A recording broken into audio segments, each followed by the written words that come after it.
স্বাধীনতা দিবসের বিশেষ অনুষ্ঠান আপনাদের আমরা সরাসরি দেখাবো। তার আগে নজর রাখা যাক কিছু গুরুত্বপূর্ণ খবরে।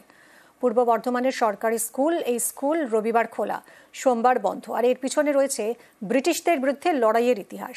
স্বাধীনতা সংগ্রামে যে মন্ত্র রক্ত গরম করত, সেই বন্দে মাতরমের ইতিহাসের কাহিনী লেখা লালগোলার রাজ কালীবাড়িতে।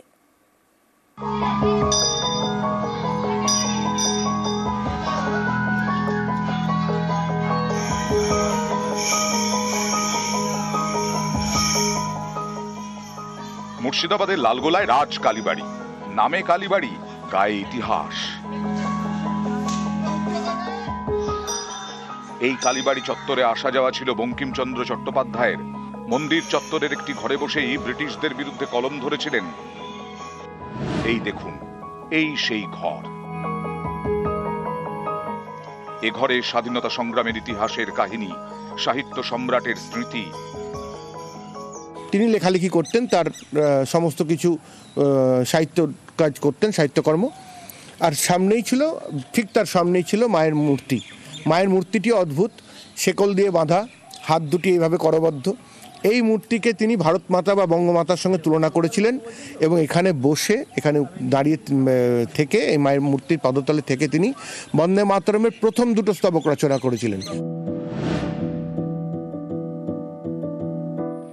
রবিবার, সানডে মানেই হলিডে, গল্প, আড্ডা, খাওয়া দাওয়া, কলেজ ছুটি, স্কুল ছুটি। কিন্তু পূর্ব বর্ধমানের জামালপুরে অন্য ছবি। এখানকার গোপালপুর মুক্তকেশী হাই স্কুলে রবিবার স্কুল খোলা থাকে, সোমবার ছুটি।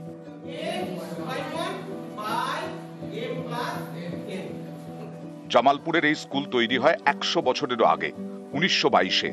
তখন ভারত পরাধীন, ব্রিটিশ শাসন। ব্রিটিশরাই রবিবার ছুটি চালু করে। যেহেতু ব্রিটিশদের নিয়ম, তাই সেই নিয়ম মানেনি গোপালপুর মুক্তকেশী হাই স্কুল। তারা রবিবার স্কুল খোলা রাখে আর ছুটি সোমবার। 100 বছর পরেও সেই নিয়ম বদলায়নি। ক্যামেরায় সন্দীপ পাল ও ফারহাদ হোসেনের সঙ্গে শরদিন্দু ঘোষ ও প্রণব বন্দ্যোপাধ্যায়, নিউজ 18 বাংলা। আলিপুরদুয়ার বিশ্ববিদ্যালয়ের ওয়েবসাইট হ্যাক। ওয়েবসাইট খুললেই জাতীয় পতাকা অবমাননার ছবি। আলিপুরদুয়ার সাইবার ক্রাইম থানায় অভিযোগ দায়ের হয়েছে। আলিপুরদুয়ার বিশ্ববিদ্যালয়ের ওয়েবসাইট হ্যাক। ওয়েবসাইট খুললেই দেখা যাচ্ছে জাতীয় পতাকা অবমাননার ছবি। আলিপুরদুয়ার সাইবার ক্রাইম থানায় অভিযোগ দায়ের হয়েছে। হ্যাঁ, হয়েছিল, সেটা আমাকে ইনফর্ম করেছে ওখান থেকে।